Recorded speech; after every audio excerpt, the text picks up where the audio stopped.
최근 3년간 우리나라 해양 쓰레기 34만여 톤. 해양 쓰레기의 80%를 차지하는 해안 쓰레기 중 83%는 플라스틱 쓰레기라고 하는데요. 우리 일상을 편하게 해주는 플라스틱이지만 온실가스와 환경오염의 주범으로 꼽히면서 전 세계적으로 탈플라스틱과 자원 재활용에 대한 사회적 논의가 확대되고 있는 가운데 우리 일상에서 환경을 보호할 수 있는 방법은 무엇인지 김미화 자원순환사회연대 이사장 모시고 이야기 나눠봅니다. 20세기 초반 플라스틱 생산이 시작된 이후 현재 연간 세계 생산량이 4억 톤을 넘었습니다. 특히 코로나19로 인한 언택트 문화가 확산하면서 이 사용량이 점점 급증하고 있는데 특히 일회용품은 위생적으로 우리를 보호하지만은 우리 사는 지구는 점점 병들어가고 있습니다.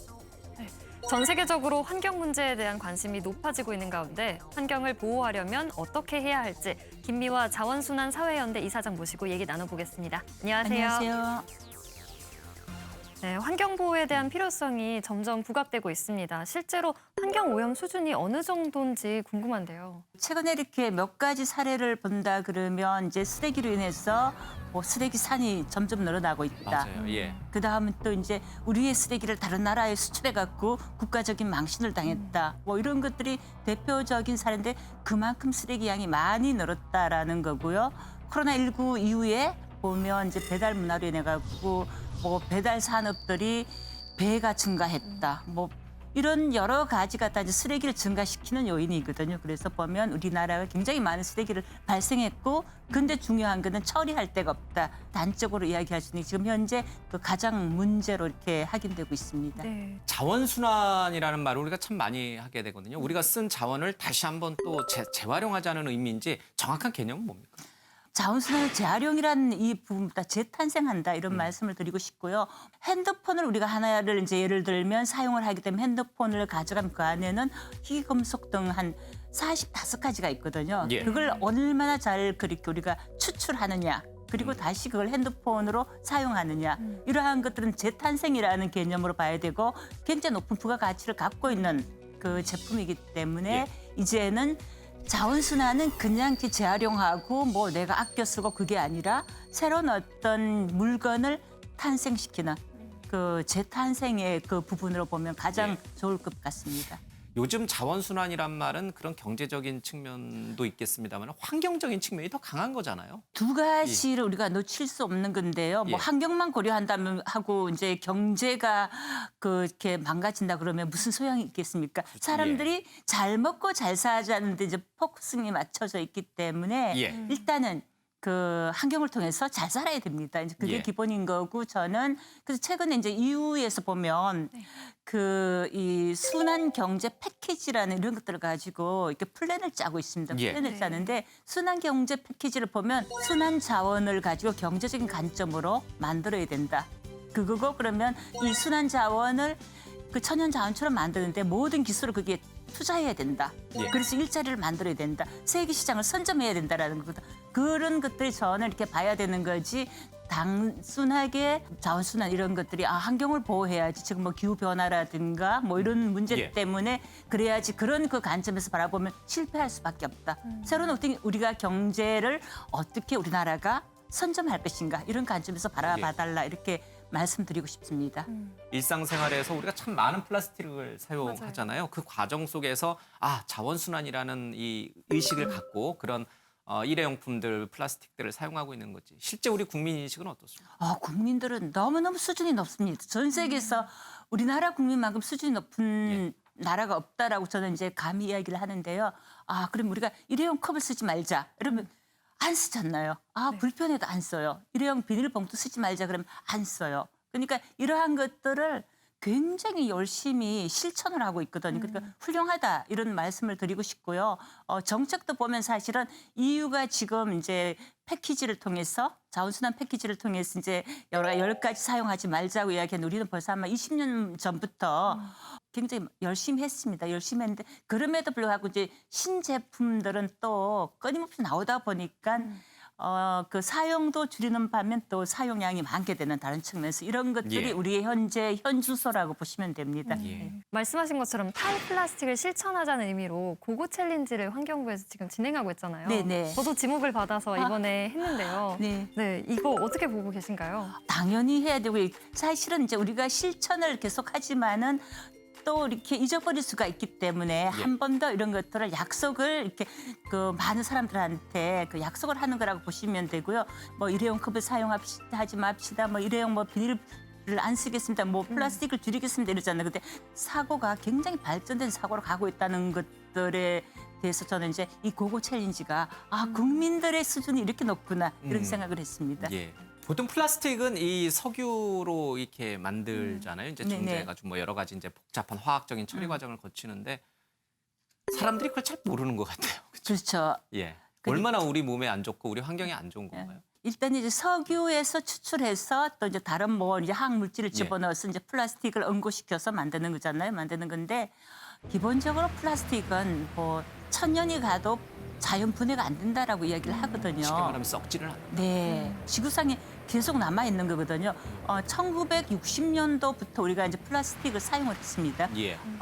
지금까지 지구에서 그 이제 수거해서 재활용을 하거나 아니면 뭐 소각을 하거나 뭐 이렇게 처리를 하는 방법이 10%도 안 된다 그러거든요. 예. 그러면 90%가 아직도 지구에 남아 있다라는 거죠. 예. 그게 이제 가장 큰 문제고 그만큼 플라스틱의 위험성은 이제 그런 것들도 있고 또 두 번째는 플라스틱을 만드는데 거기 앞에 있는 게 꽃이 플라스틱이잖아요. 네네. 맞아요. 그 아름답게 만들기 위해서 그런 화학 물질을 많이 집어넣기 때문에 예. 독성적인 부분들이 있는 거죠. 그래서 태우면 뭐 다이옥신이 발생한다라거나 그런 것들이 다시 한번 우리 몸이라든가 식품으로 들어가면서 우리를 그렇게 몸을 아프게 하고 아니면 자연을 이제 훼손시키는 그런 것들이 되는 거죠. 네. 그럼 말씀해주신 이 석유계 플라스틱을 대체하는 게 바이오 플라스틱이잖아요. 화이트 바이오 산업이 이제 뜨고 있는데 이 바이오 플라스틱은 정말로 이제 무해한 건가요? 그렇지는 않습니다. 그러니까 그 바이오 플라스틱이라 그러더라도 우리가 뭐 옥수수라든가 이런 데서 이제 전분을 추출해서 만드는 건데 그 우리가 사용하는 이 플라스틱과 같이 해서 이제 만들기 때문에 완벽한 그렇게 바이오라고 하기는 좀 어렵고요. 예. 다만 지금의 플라스틱보다는 조금 더 그래도 환경적으로 안전하다라고 많은 전문가들은 이야기를 하고 있습니다. 우리나라 기업들도 바이오 플라스틱 뭐 이렇게 개발 생산을 예. 엄청 투자하는 걸로 알고 있습니다. 그럼에도 불구하고 또 우려하시는 분들도 되게 많습니다. 뭐냐면 지금 전 세계 인구 10억 인구가 굶주리고 있는데 맞아요. 예. 먹지도 못하는데 그걸로 갖고 또 이제 플라스틱을 만드느냐 이런 그 부분도 있고 또 하나는 우리나라 정책이 그 쓰레기를 매립하는 정책이 아니거든요. 그 매립을 했을 때 빨리 썩는 게 좋은데 이제 매립을 못하게 되어 있습니다. 그랬을 때는 어차피 태울 건데 뭐 굳이 이제 비싸게 뭐 사람이 먹는 식품을 걸 가지고 가지고 만들어야 되나 이런 예. 것도 있고 또 하나 그 다른 플라스틱과 섞였을 때 재활용이 안 된다. 재활용을 방해한다. 뭐 이런 것들 때문에 논란이 많습니다. 예. 그럼 우리 이사장님은 집에서 뭐 주로 어떤 제품들 많이 쓰세요? 저는 어쨌든 간 집에서는 플라스틱은 대부분 안 쓰는 편이에요. 그래서 뭐 사기라든가 예. 뭐 이런 걸로 그거는 이제 건강을 유리그릇 위해서 사기 뭐 이런 거. 건강을 위해서 꼭 사기로 제품을 쓰고요. 그다음은 슈퍼마켓에 반드시 아니면 동네 시장에 가갖고 장바구니 들고 가려고 노력을 하고 있고 예. 배달 음식을 시키잖아요. 그랬을 때는 안 먹는 것 좀 이거 빼주세요. 가져오지 마세요. 요 정도만 하더라도 굉장히 큰 효과가 있다. 예. 오늘부터 실천해 주시면 좋겠습니다. 그리고 저희가 집에서 직접 분리수거를 해보면 조금 헷갈리는 게 종이로 만들어진 뭐 피자 박스나 두유팩 같은 거는 어떻게 분리하는지 분리수거를 쉽게 하는 방법 어떤 게 있을까요? 종이가 우리가 보는 게 종이지 종이가 아닌 종이가 굉장히 많이 있습니다. 아, 그래요? 뭐 예. 당장 보면 우유팩 같은 거, 예. 두유팩 종이인데 종이가 아니에요. 다 이제 그 코팅이 되어 있거든요. 예. 만약 종이로 이렇게 했다 그러면 우유를 여기다 넣었다 그러면 젖어버리잖아요. 그렇겠죠, 그걸 예. 오래 보관하기 위해서 다시 비닐에다 코팅을 합니다. 네. 이제 그렇기 때문에 코팅된 거는 재활용이 안 된다라고 보시면 됩니다. 그런데 분류하면 우유팩이라든지 그렇게 코팅된 종이만 따로 모으는 그 분리수거함은 없던데요? 없어요. 그래서 종이에 그냥 같이 네. 드는데 저도. 그래서 뭐 시민들이 그러면 이제 이거 뭐 이렇게 큰 박스가 코팅이 됐지만 재활용되기 전에 종이에 갖다 놓잖아요. 그러면 네. 이런 종이와 그 코팅 종이가 재활용을 하려면 어쨌든 물에 불려야 됩니다. 불리면 걔는 잘 안 붙겠죠. 그럼 얘는 금방 붙지 않나요? 그러면 갈아가지고 이걸 다시 이제 죽을 만들어서 종이를 만드는데 걔는 갈아도 딱딱하게 갈리기 때문에 어차피 쓰레기로 나간다라고 예. 말씀을 드리겠습니다. 이 투명 페트병을 따로 이제 분리수거하기 시작했어요. 그거 왜 해야 되는 거예요? 투명 페트병을 이 라떼르라인가요? 예, 이거를 예. 떼가지고 마개를 막아서 이렇게 따로 분리하는 이유가 있을 거 아니에요? 플라스틱엔 종류가 다양하게 있거든요. 예. 페트는 PET라 그래갖고 그래서 페트라고 부르고요. 이제 예. PE, PP 이런 이제 몇 개의 재질이 있는데 그 중에서 재활용이 가장 잘 되는 게 페트입니다. 가장 많이 사용하고 그리고 예전에 우리나라 페트병은 10%밖에 재활용을 못했습니다. 왜냐하면 그 이 밖에 라벨 거기에다 접착제를 붙였죠. 색깔도 빨주노초 파남바고 맞아요. 했죠. 그러다 보니까 재활용이 어려운 거예요. 근데 요즘은 투명으로 했잖아요. 예. 그리고 밖에 이제 이렇게 뭐 접착제도 작게 붙이고 이렇기 때문에 수거해갖고 가면 제가 이런 입은 옷 있죠. 이런 것들을 다 이제 페트병으로 만들어요. 그리고 아, 지금 옷을 만들 수 있다는 거예요? 그 페트병을 가지고? 네, 옷도 만들고 다시 페트병으로 만들고 너무나 다양하게 만들 수가 있다라는 거죠. 그러면 우리가 그런 것들을 잘 해소해서 재활용을 한다 그러면 쓰레기가 줄고 또 이제 우리가 수입하지 않아도 되거든요. 예. 어차피 페트병을 우리가 만들려면 석유에서 추출한 것들을 수입을 해야 되니까. 예. 분리수거할 때 유리병 같은 경우는 라벨이 끈적끈적하게 붙어 있어서 잘 떼기가 쉽지 않더라고요. 네네. 이거 같은 경우에는 어떻게 그거는 분리수거하면 그냥 좋죠? 어차피 재활용 공장에 가면 뭐 소주병, 맥주병은 재사용을 합니다. 예. 네네. 이제 그다음에 이제 작은 병들은 재활용을 하는데 작은 것들은 다 이제 깨거든요. 물에 불려가 깨기 때문에 종이는 종이대로 분리되기 때문에 굳이 안 뜯으셔도 되고요. 그래요? 맥주병도 맥주나 소주병도 마찬가지로 예. 분리 배출을 할 때는 맥주, 소주병은 뚜껑을 닫아주세요. 꼭지가 이제 저거되지 않게끔 그리고 가게에 갖다 주세요. 그래야만 재사용을 할 수 있고. 돈도 받잖아요. 네, 돈도 병당 받고. 50원인가요? 그런 것도 그 이제 100원, 130원 이렇게 어. 하기 때문에 꼭 가게에 갖다 주세요. 그 분리 배출함에 넣어주시면 재사용 안 됩니다. 깨지거든요. 요즘 기업들이 이 환경 문제에 굉장히 관심이 많잖아요. 그래서 뭐 환경, 사회, 가버넌스, 뭐 지배구조 이런 해서 ESG 경영이다 이런 말들이 이제 요즘 많이 참 등장하는데 환경을 외면하고는 기업이 성공할 수 없다. 뭐 이렇게 단정적으로 얘기해도 되는 건가요?